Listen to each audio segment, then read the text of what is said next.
Ja, und der Text, den wir heute haben, das ist für mich, ich bin ja ein Lutheraner, ein sehr schwieriger Text. تکستی که امروز میخوان با ما تقسیم کنن ایشون خب لوتریش هستن و یک تکست خاص و سخت هست. Denn Jakobus sagt also, ohne die Werke ist der Glaube tot. یعقوب میگه بدون ایمان بدون عمل ایمان مرده هست. Und man wird gerechtfertigt, also vor Gott steht man gut da, wenn man auch Gutes tut, gute Werke macht. و مهم هست که وقتی من در حضور خداوند میاد فقط ایمان نشته باشه بلکه اعمال نیکو هم انجام داده باشه. Ja, und Paulus im Römerbrief schreibt zum Beispiel, der Mensch wird allein durch Glauben gerecht. و خب پولس در این حال می‌بینیم که می‌نویسه که فقط ایمان هست که ما رو پارسا میشماره. Und das war für diese europäische Welt, aus der ich komme, vor 500 Jahren mal eine Riesenbefreiung, dass man sagt, der Glaube alleine, der macht dich schon vor Gott gerecht. و خب در تاریخ مسیحیت اروپا هم اگه ببینیم به طور مخصوص 500 سال پیش این یک مکاشفه جدیدی بود که فقط ایمان هست که ما رو نجات میده. Ja, aber ich glaube, der Widerspruch, das löst sich hoffentlich nachher aus, wenn ich ein bisschen davon euch erzähle, und zwar nämlich in dem Sinne, dass der Jakobusbrief eine andere Vorstellung von dem hat, was Glauben ist, als Paulus. و خب این یکم از یه طرف می‌بینیم که پولس میگه فقط ایمان ما رو نجات میده و پارسا میشماره، از یه طرف یعقوب میگه نه ایمان تنها فایده نداره بلکه باید عمل داشته باشی. و خب حالا این رو می‌خوایم یکم با هم دیگه امروز صحبت کنیم. Ja, und ich schlage vor, jetzt lesen wir den Text, oder? Ja. Ja. Willst du erst lesen? Ja, liest du mal. Ja, ich kann es mal. Aber vielleicht erst, ich werde nicht den ganzen, wenn ich den ganzen Text auslege, darf ich nicht wiederkommen, dann kommt er nicht mehr nach Hause. Also ich werde nur einige Dinge daraus خب من این nehmen, قسمت رو براتون میخونم ولی تمام این قسمت رو ایشون نمیخوان تو موعظه بگن چون خیلی طولانی میشه دیگه، جلسمون طول میکشه. پس از یعقوب، رساله یعقوب باب 2 آیات 14 تا به آخر رو میخونم. برادران من، چه سود اگر کسی ادعا کند ایمان دارد اما عمل نداشته باشد؟ آیا چنین ایمانی میتواند او را نجات بخشد؟ اگر برادر یا خواهر نیازمند پوشاک و خوراک روزانه باشد و کسی از شما بدیشان گوید بروید به سلامت و گرم و سیر شوید، اما برای رفع نیازهای جسمی ایشان کاری انجام ندهد، چه سود؟ پس ایمان به تنهایی و بدون عمل مرده است. حال کسی ممکن است بگوید تو ایمان داری و من هم اعمال دارم، اما تو ایمانت را بدون اعمال به من بنما و من ایمانم را با اعمالم به تو خواهم نمود. تو ایمان داری که خدا یکی است، نیکو میکنی. حتی دیوها نیز این گونه ایمان دارند و از ترس به خود میلرزند. ای نادان، میخواهی بدانی چرا ایمان بدون عمل بی ثمر است؟ آیا جد ما ابراهیم به اعمال پارسا شمرده نشد آنگاه که پسر خود اسحاق را بر مذبح تقدیم نمود؟ میبینی که اعمال و ایمان با هم عمل می‌کردند و ایمان او با اعمالش کامل شد و آن نوشته تحقق یافت که میگوید ابراهیم به خدا ایمان آورد و این برای او پارسایی شمرده شد و او دوست خدا خوانده شد. پس می‌بینید به اعمال است که انسان پارسا شمرده می‌شود، نه با ایمان تنها. همچنین آیا راهاب روسبی به اعمال پارسا شمرده نشد آنگاه که به فرستادگان پناه داد و ایشان را از راهی دیگر روانه کرد؟ آری، همان گونه که بدن بدون روح مرده است، ایمان نیز بدون عمل مرده است. Das war Jakobus 2:14 bis Ende. Ja, und ich möchte jetzt mit euch über den Text nachdenken, wie gesagt, nicht über alles. Und ich habe mir da verschiedene Überschriften rausgesucht und vielleicht könnt ihr dann auch ganz gut folgen. Das erste ist Verantwortung vor Gott und Mensch.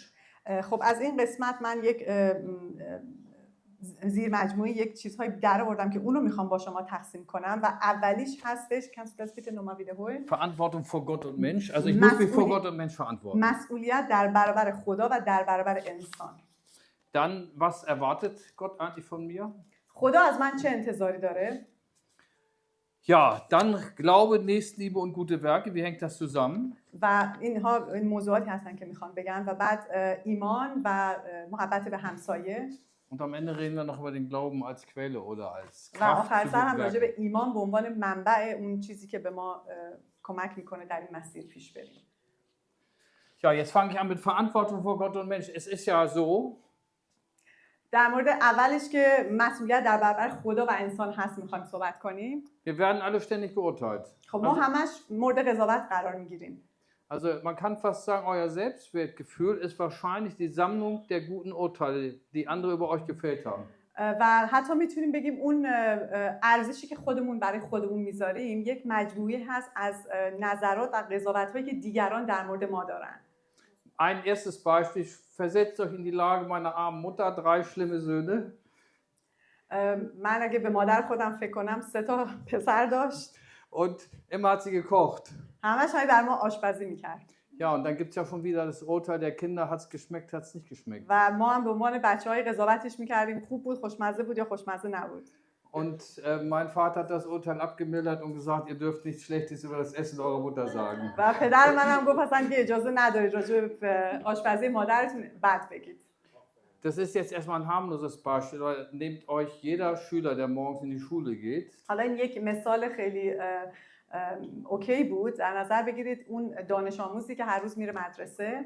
Die Hausaufgaben werden beurteilt, die Arbeiten, die er schreibt, es gibt Noten, ständig Prüfstand. تکلیفاشون همیشه مورد قضاوت قرار میگیره، چک میشه، نمره هاشون همیشه مورد قضاوت قرار میگیره. Ja, dein Vorgesetzter beurteilt dich auch, مثلا ob du deine Arbeit gut machst. رئیست تو رو مورد قضاوت قرار میده، آیا کارتو داری درست انجام میدی؟ Ja, und dann weiß ich nicht, habt ihr, als ihr aus dem Haus gegangen seid, nochmal im Spiegel geguckt? و مطمئنا قبل از اینکه از خونه بیاید بیرون به آینه نگاه کردید. Ja, weil es da auch wieder geht, ja, was werden die anderen über mich sagen? و مطمئنا فکر کردید خب من قیافم چطوریه، دیگران در مورد من چی میگن. Also ich sage nur, dass wir sind voll umstellt von den Urteilen anderer Leute. و منظور من اینه که ما دور و برمون پر هست از نظرهایی که در مورد ما و قضاوت‌هایی که در مورد ما میشه. Und es gibt auch Leute, die Urteile über uns fällen müssen. Der Vorgesetzte muss das machen. Der muss schon gucken, ob wir unsere Arbeit machen. و خب این بعضی اوقات لازم هست که یک سری سنجش ها در مورد ما بشه. مثلا رئیس ما باید بدونه، به ما بگه ما داریم چطور کار میکنیم. Ja, und so mit Gott ist es ganz dasselbe. Der fällt auch Urteile über uns. و در مورد خدا هم همینطوره. او هم ما رو سنجش میکنه، مورد قضاوت قرار میده. Und ich denke, der tiefere Grund ist der, dass wir uns das Leben ja nicht selber geben, sondern dass Gott uns das Leben gibt, als anvertraut, als ein, ja, wie so ein Gut, was wir verwalten. و دلیلش هم اینه خب ما خودمون به خودمون حیات نمیدیم، بلکه خداست که داره به ما حیات میده و اون حق رو داره که در مورد ما قضاوت کنه.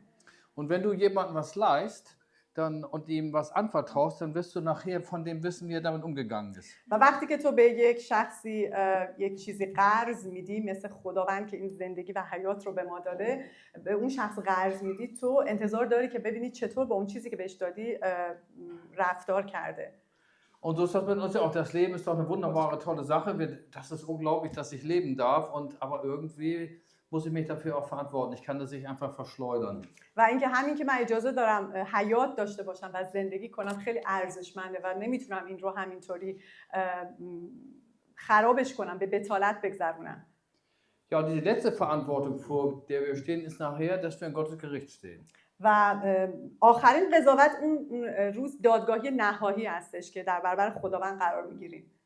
Und ich glaube, es ist wichtig, dass wir uns da auch Sorgen machen, wie wir da rauskommen aus der Sache. و مطمئنا هست که خب فکر می‌کنیم ما حالا چطور میتونیم خوب در بیایم از این آزمایش، از این داوری. Denn ich glaube, die Sorge, kann uns vor 2 Dingen bewahren. Erstens kann sie uns vor Bösen bewahren oder immer uns die Frage stellen, ja, was ist böse, was ist gut in meinem Leben? این مسئله که فکر ما رو مشغول میکنه میتونه خوبم باشه که همش بد و خوب رو بسنجیم. Und zweitens können wir uns immer überlegen, wir können ja auch bei Gott in Ungnade fallen. Also wir können unser Leben vor Gott verpfuschen. و یه مسئله دیگه هم اینه که خب ما میتونیم زندگیمون رو هدر بدیم.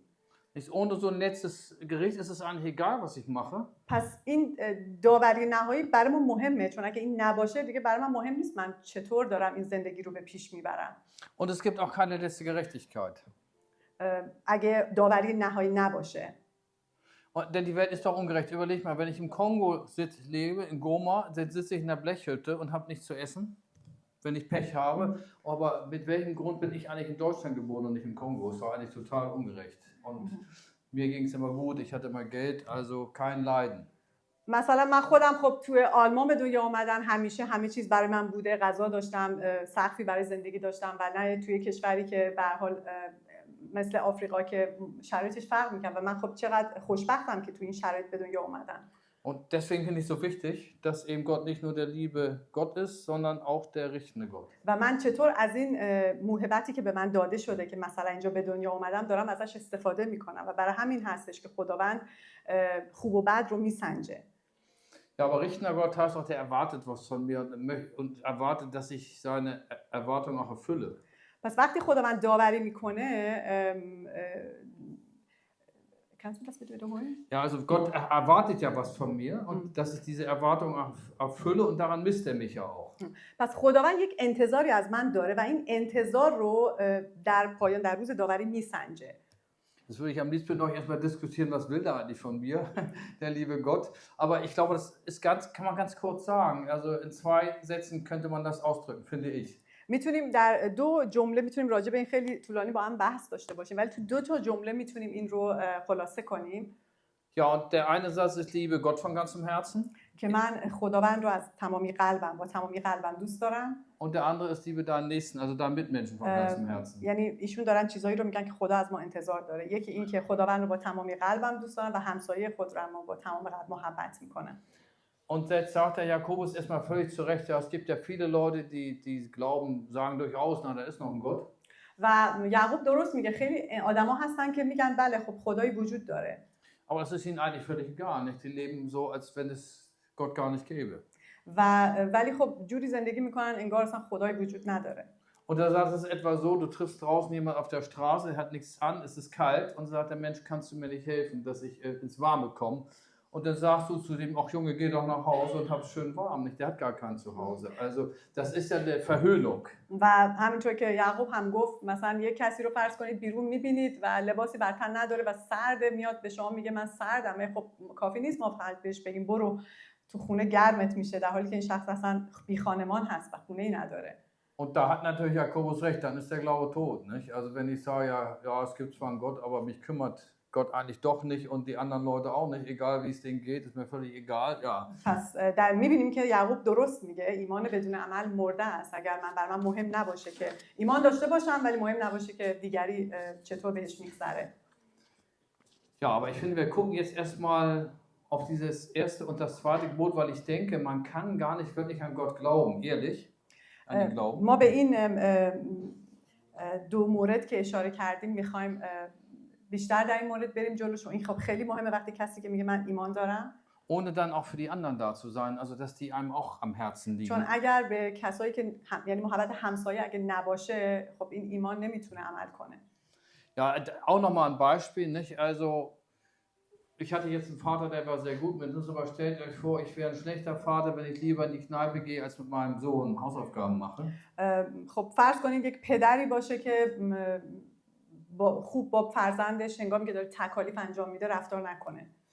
Ja, und ich bin auch ein schlechter Ehemann, wenn ich zwar meiner Frau Treue schwöre irgendwann, aber dann immer woanders hingehe und noch so ein paar andere Verhältnisse habe. یا مثل فرض کن من شوهری باشم که به همسرم وفاداری رو موقع ازدواج قول دادم ولی میرم و روابط خارج از ازدواج دارم. Nicht? Und so ist es mit Gott auch. Ich bin ein schlechter Gläubiger, wenn ich nur Gott sage, aber für euch nichts tue.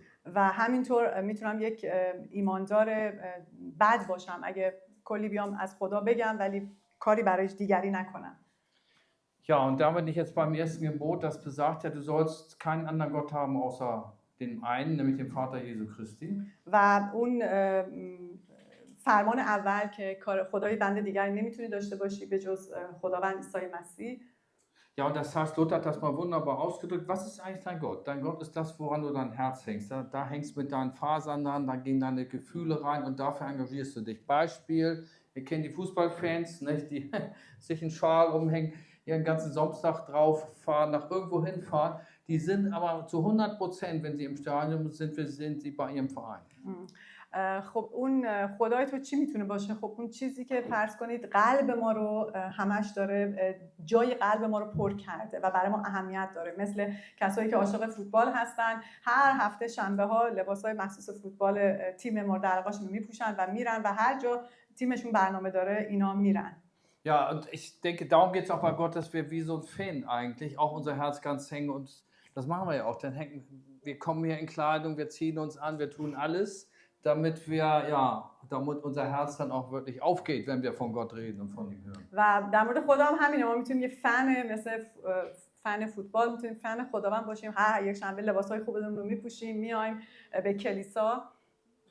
Ja, aber ich denke, damit das klappt, nicht? Damit ich Gott liebe, muss ich ja erstmal erlebt haben, dass ich selber geliebt werde.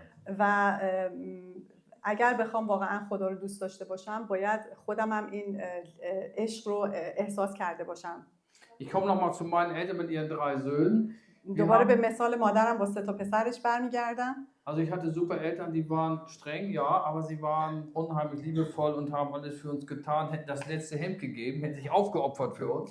من خیلی پدر مادر خوبی داشتم، خب سختگیر بودن ولی از همه چیزشون برای ما گذاشتن. Und sie haben keinen vorgezogen. Also sie haben uns alle 3 wirklich gleich behandelt und gleich lieb gehabt. و هیچ فرقی هم بین ما برادرها نمیگذاشتن، به هممون مساوی محبت میکردن.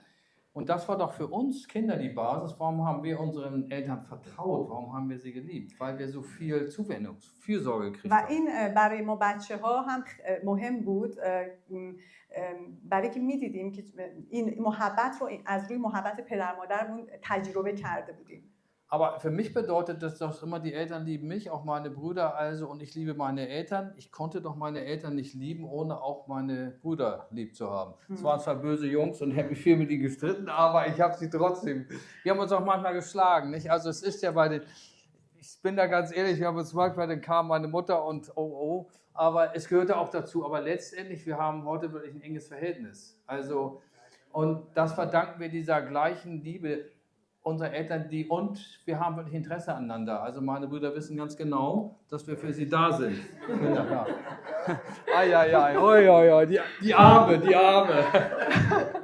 بله ایشون گفتن که من برادرامونم دوست داشتم و از طریق اینکه برادرامو محبت میکردم در حقیقت داشتم مادر پدرمو که اینقدر من محبت میکردن محبت میکردم. غیر از این نمیتونست باشه. درسته که ما با عنوان بچه باز با هم دیگه جنگ و دعوا داشتیم ولی این محبت بین ما بود دقیقاً به خاطر اینکه می‌خواستیم پدر مادرمون رو محبت بکنیم و امروز هم رابطه خوبی با برادراشون دارن. Ja, und so ist das mit Gott doch auch. Das ist doch so, der gönnt doch keinem von euch oder mehr die Sonne und die Luft zum Atmen und den Regen und das Wasser, dir nicht mehr als mir. و در مورد خدا هم همینطوره. خدا ما رو مساوی محبت میکنه. به مثلا شما همونقدر باران، خورشید و هوای عالی میده که به من میده. ما رو مساوی محبت میکنه. Und deswegen kann ich mich doch nicht zu Gott bekennen und ihn lieben, ohne auch euch zu lieben und die anderen Menschen, die Gott genauso am Herzen liegen wie ich. پس منم نمیتونم بگم خدا رو دوست دارم و محبتش میکنم و مثلا شما رو محبت نکنم چون که شما همونقدر تو قلب خدا جا دارید که من جا دارم.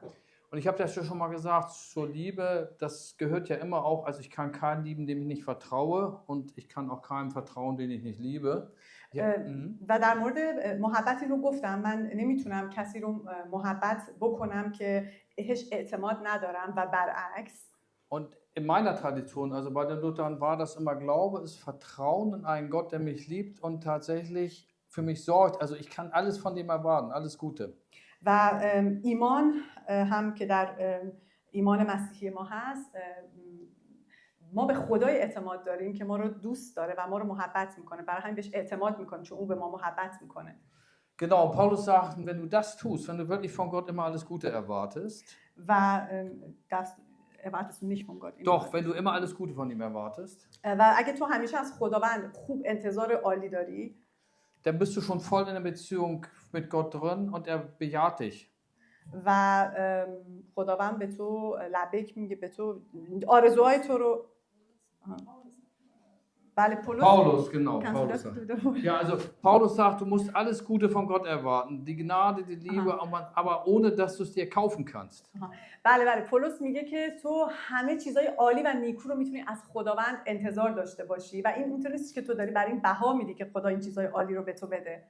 Und wenn du diese Zuversicht hast, und die hast du ja letztendlich, weil Christus für dich gestorben ist und Gott dir deine Liebe gezeigt hat, der gibt ja auch sein letztes Hemd, sogar seinen Sohn für dich. و این اعتماد رو ما از این دلیل به این دلیل داریم چون خداوند در عیسی مسیح اتفاقا همه چیزش رو برای ما داد و به قول آلمانی‌ها حتی اون آخرین لباسش رو هم ردای خودش رو در میاره و میده. Genau, wenn du das glaubst, kriegst du auch die Kraft des Geistes, den Heiligen Geist, und du hast auch den Wunsch, dass es den anderen genauso gut geht wie dir, dass sie genauso gut mit Gott leben wie du. و وقتی که خب به عیسی مسیح و به قوت روح القدس ایمان داری، اتفاقا دوست داری که به دیگری هم همونقدر حالش خوب باشه، همونقدر براش همه چیز به خوبی بگذره که برای تو اینطور هست. Das heißt also, in dieser Form ist es so, du kannst gar nicht wirklich glauben, ohne dass du nicht auch sofort deinen anderen liebst und sagst, dem soll es auch gut gehen und der soll Gott genauso sehen können wie ich als gnädigen Vater, als liebevollen Vater. پس در حقیقت در این که تو دیگری رو هم همونقدر مثل خودت می‌بینی و می‌خوای مثل خودت حالش خوب باشه و براش همه چیز نیکو انجام بشه، و به خاطر اینکه همون خدا که به تو محبت و فیض کرده برای اون هم همین محبت و فیض رو در نظر داره. Und jetzt ist doch so, wenn du jetzt jemanden lieb hast, dann hast du den noch nicht erst lieb, wenn er tolle Leistungen bringt. و خب مطمئنا وقتی که تو یکی رو دوست داری، زمانی دوستش نداری که فقط کار خوب برای تو انجام داده باشه. Ich habe ja auch Kinder und sie machen viel Mist. من هم فرزندان دارم و اونها هم اشتباهات زیاد میکنن. Aber das hat nichts mit meiner Liebe zu tun. Also deswegen will ich sagen, wir sind schlechte Eltern, wenn die Kinder uns immer erst etwas beweisen müssen, ehe sie von uns die Wärme der Liebe kriegen. ولی من برای اشتباهاتشون اونها رو دوست دارم و اتفاقا میخوام بگم ما پدر مادر خوبی نیستیم اگه بچه‌هامون رو دوست داشته باشیم فقط به خاطر اینکه اونها خوبن، کارهای خوب میکنن. Denn zur Liebe gehört doch, dass ich für den anderen etwas tue, einfach für ihn, damit es ihm gut geht, um seiner selbst willen. و چون لیبه محبت اونجایی عمل میکنه که تو به طرف محبت کنی فقط به خاطر اینکه میخوای حالش خوب باشه، فقط میخوای همه چیز براش خوب بره جلو. Deswegen finde ich das schwierig, nicht? Also wenn ich jetzt aus dem Glauben heraus sage, Mensch, ich muss was Gutes tun, sonst kommt der liebe Gott mit dem Schwert und haut mir den Kopf ab. پس اگه من این احساس رو داشته باشم یا اینطور طرز تفکرم باشه که من باید کار خوب انجام بدم چون که خدا الان میاد و با اون شمشیرش میاد منو از بین میبره، dann ist nachher doch die Gefahr groß, dass das, was ich so für andere Leute tue, اگه این فکر من باشه خطر اینجاست که وقتی من یه کار برای دیگری انجام میدم dass ich das gar nicht mehr für die tue, sondern letztlich immer für mich, weil ich Angst habe, was der liebe Gott am Ende mit mir machen könnte. وقتی برای دیگری یه کار نیکو انجام میدم پس دیگه به خاطر خدا نیست یا به خاطر اون شخص نیست، بلکه بیشتر به خاطر خودمه، چون میترسم اگه انجام ندم الان خدا میاد و من رو مجازات میکنه. Deswegen ist es wichtig, dass ich sage, nee, also ich kümmere mich nicht um meine Kinder, damit der liebe Gott mich nachher im Gericht sagt, Mensch, du hast verantwortungsvoll gelebt. Das ist schon, ich denke schon daran, aber es geht erstmal darum, dass meinen Kindern es gut geht. پس من به عنوان یک پدر به این دلیل فرزندانم رو محبت نمی کنم یا بهشون خوبی نمی کنم به خاطر اینکه الان فکر میکنم خدا در روز داوری میاد به من میگه تو کار درستی انجام ندادی به عنوان پدر. بله این هم هست، ولی هدف اصلی من اینه که بچه‌های من حالشون خوب باشه. Ja, und ich denke, so ist das in unserem Verhältnis zu Gott auch. Wir trauen auf seine Liebe, dass er für uns sorgt, dass er für uns eintritt und für alle anderen auch und sagen, okay, diese Liebe, das ist so großartig, führt mir so mein Herz, dass ich Freude und Lust habe, zu anderen genauso zu sein, zu den anderen. و در مورد خداوند هم اینطوره. پس خداوند به من فیض داره، محبت داره، به من نیکویی میکنه و من هم میخوام این رو برای شخص مقابلم همین رو آرزو بکنم و اون شخص مقابل هم همین نیکویی و خوبی که من از خدا derivaft کردم از من دریافت کنه. Und ich glaube deswegen, also wenn wir unseren Glauben ernst nehmen, dann werden wir immer auch Gutes tun. Wir werden die Werke der Nächstenliebe tun, aber nicht, weil wir Angst vor dem Gericht haben, sondern weil wir mit Gott diese Zuwendung, diese Liebe teilen wollen zu uns. پس اگه ما ایمانمون رو جدی بگیریم این محبت به همسایه و به دیگری رو به این دلیل انجام نمیدیم که نگران قضاوت و داوری خدا هستیم در روز داوری نهایی، بلکه به خاطر اینکه همون نیکویی رو میخوایم که خداوند برای ما داشته، برای اونها نمیتونیم بی تفاوت باشیم، میخوایم اونها رو محبت کنیم. Dazu möchte ich noch eine kleine Geschichte von einem Freund erzählen, der mit so Ende 30, der war Krankenpfleger. Und mit Ende 30, das kannst du behalten, mit Ende 30 hat er Rückenprobleme, konnte nicht mehr arbeiten im Krankenhaus. یه شهادت میخوام بگم از یه دوستی که پرستار بوده و 30 سالش بوده و پرستار بوده و یه جورایی مثل اینکه کمر درد میگیره و دیگه نمیتونسته کار کنه. So, dann liefen Umschulungen und er sollte sich beim Jobcenter neu ausbilden lassen. و به این دلیل دیگه خب نمیتونست اون شغلشون کار کنه، باید یک به اصطلاح دوره دوباره میدید و یک چیز جدید یاد میگرفت. Hat er alles gemacht, aber es kam ein Job mehr. Er hat nie mehr einen Job gekriegt. ولی هیچ کاری پیدا نکرد. Also mit 39 noch keine Rente, aber nichts mehr. Ne? پس با 39 سالگی خب معلومه هنوز بازنشستگی نداره و هیچی کارم نداشت. Aber er hatte 3 Kinder. 3 تا بچه داشت. So, jetzt, was hat seine Frau gemacht? Sie ist Krankenschwester gewesen. Die ist also arbeiten gegangen, hat das Geld für die Familie verdient. و همسرش هم پرستار بود، دیگه اون همچنان میرفت سر کار تا بتونه برای خانواده پول در بیاره. Übrigens beide gläubig. هر دو هم ایماندار بودن. So, und sie ist wirklich eine tolle Frau. Sie hat ihm nie Vorwürfe gemacht. و این همسر اینقدر همسر نیکویی بود، هیچ وقت شکایت نکرد به همسرش از شرایطشون. Sie hat ihn nie gedemütigt und gesagt, was bist du für ein Schlappschwanz und Versager. و هیچ وقت همسرش رو به اصطلاح قر نزد روش که تو مثلا چرا وضعیتت اینطوریه، چرا نمیری سر کار. Ich habe sie immer nur nett und zärtlich mit ihm erlebt. همیشه باهاش مهربون بود. Obwohl er manchmal wirklich nicht gut zu ertragen war. Warum? Der war frustriert und depressiv. در حالی که خب این همسر متاسفانه به خاطر شرایطش همیشه حالش خوب نبود، افسرده شده بود و اخلاقش بد بود. Auch das hat sie noch getragen. ولی این همسر او رو این زن شوهرش رو تحمل کرد. Die beiden sind immer noch zusammen. و هنوز این عزیزان با هم هستن. Ja, und haben sich immer noch lieb. Die sind noch zusammen und haben sich noch lieb. هنوز با هم و همدیگر دوست دارن. Ja, warum erzähle ich das? Weil man da doch nochmal sieht, was Liebe ist. در اینجا میفهمیم که واقعا محبت و عشق چیه. Da ist keine Leistung im Spiel. Mein Freund konnte ja in dem Sinne nichts mehr leisten. Er konnte seinen Mann in gewisser Weise nicht mehr stehen. Ne? Ja. اونجا کاری داشت اون شوهر نمی‌کرد. چرا؟ چون شرایطش جوری نبود که بخواد کار بکنه. ولی اون محبت اونجا همچنان جاری بود. Und so geht Gott mit uns doch auch ständig um. Da, wo wir nicht mehr für uns einstehen können, ist er voll da, wie gesagt, bis zum Kreuz und diesem Opfer. Denn, das möchte ich noch sagen, wenn die Liebe plötzlich auf jemanden trifft, der die gar nicht erwidert, wie wir, man muss mal überlegen, die Reaktion, Gott schickt seinen Sohn, zeigt uns seine Liebe und wir bringen ihn um. و در مورد خدا هم خب همینطوره. خدا هم ما زمانی که کاری نکرده بودیم خدا ما رو محبت کرد و همه چیزش رو برای ما داد و ما چطور جواب دادیم. ما هیچ کاری نکرده بودیم، اون اومد پسرش رو داد و ما به عنوان انسان ها حتی پسرش رو بر صلیب کردیم. Und dann passiert das, was Paulus sagt, ja, der stirbt für dich am Kreuz, er opfert sich für dich auf und das macht der, als wir noch seine Feinde sind, also als wir noch Sünder sind, sagt er schon Ja zu uns, zu unserer Person, nicht zu unseren Sünden. Zu unserer Person sagt er schon Ja und ja, überströmt uns mit seiner Liebe. و همونطور که پولس میگه زمانی که ما هنوز خدا رو نمیشناختیم و گناهکار بودیم، خداوند خودش رو فدا کرد، پسرش رو روی صلیب داد و تا ما رو به دست بیاره، نه به خاطر کاری که کردیم، نه به خاطر اینکه گناهان ما رو دوست داشت، به خاطر اینکه ما شخصیت ما رو دوست داشت. Also wenn ihr euch mal untereinander mit eurem Partner wieder richtig übereinander ärgert und ihn dann an die Wand klatschen könnt ihr alles in Gedanken auch mal machen, gehört dazu, man ist auch mal aggressiv, aber es muss dieses Ja zum anderen als Person da bleiben, die Liebe. خب پس اگه شما عزیزانی که همسر دارید خواستید مشکلات زناشویی پیدا شد و خواستید همدیگه رو برای سر همدیگه بیارید، تو فکرتون میتونید اینو بکنید، ولی همیشه یادتون باشه که خداوند شما رو محبت کرده، همسراتون رو محبت کنید. Also zum Beispiel euch Jugendlichen, wenn ihr euch wieder über eure Eltern ärgert, vergesst nicht, sie haben euch lieb.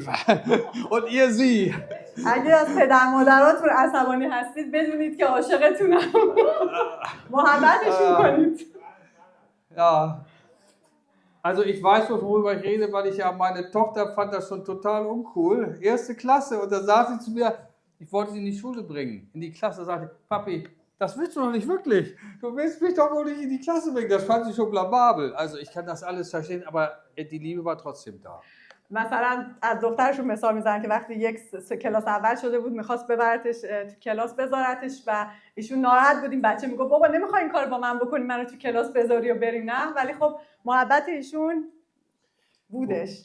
Ja, also jetzt auch nochmal zusammenfassend. Ich denke, Jakobus hat recht, wenn er sagt, wenn er nur irgendwie sagt, da ist noch ein Gott, klar, den gibt es. und sonst kümmert ihr euch um den gar nicht. Und die anderen Leute sind euch völlig gleichgültig und es geht euch nur darum, dass ihr gut rauskommt und dass es euch selber gut geht.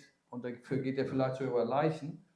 و پس میخوایم اینجا بگم که یعقوب هم بس یعقوب داره درست میگه. اگه حتی هم بگه خدایی وجود داره ولی اصلا رابطه با این خدا نداشته باشی و با به همسایه خود به دیگری هیچ محبتی نکنی، اصلا برات مهم نباشه که دیگری حالش چطوری هستش. Umgekehrt stimmt es aber auch. Die Werke sind tot, ohne den richtigen Glauben. برعکس این هم صادقه. پس در مورد اول ایمان مرده هستش و در مورد برعکسش هم صادقه، ایمانی که عملی که بدون ایمان باشه، یعنی نیکویی بکنی ایمانی نباشه. Wenn nicht dahinter der Glaube steht, der sagt, ja Gott, du hast mir alles gegeben, ich kann mich immer auf dich verlassen, auf deine Zuneigung, auf deine Fürsorge und das ist der Grund, weil ich so viel bekommen habe, dass ich Lust habe und Freude, dann würde ich auch den anderen zu helfen und für sie da zu sein. و وقتی که من بر این واقف باشم که بله خدا من تو برای من مهیا میکنی، تو به من نیکویی کردی، تو منو دوست داری، وقتی من به این واقف باشم همین رو میخوام برای همسایه خودم رو، دیگری رو میخوام محبت کنم و بهش توجه کنم، رسیدگی کنم. Luther konnte sogar sagen, im Glauben sind alle Werke gleich. Also wenn du das, was du tust, in der Zuversicht auf Gott tust, dass er dir deine Gnade gibt, dass er bei dir ist, dass er dich durchträgt, dann wird das, was du tust, wird gut sein. Und vor Gott, genau, und vor Gott wohlgefällig. در ایمان وقتی با ایمان و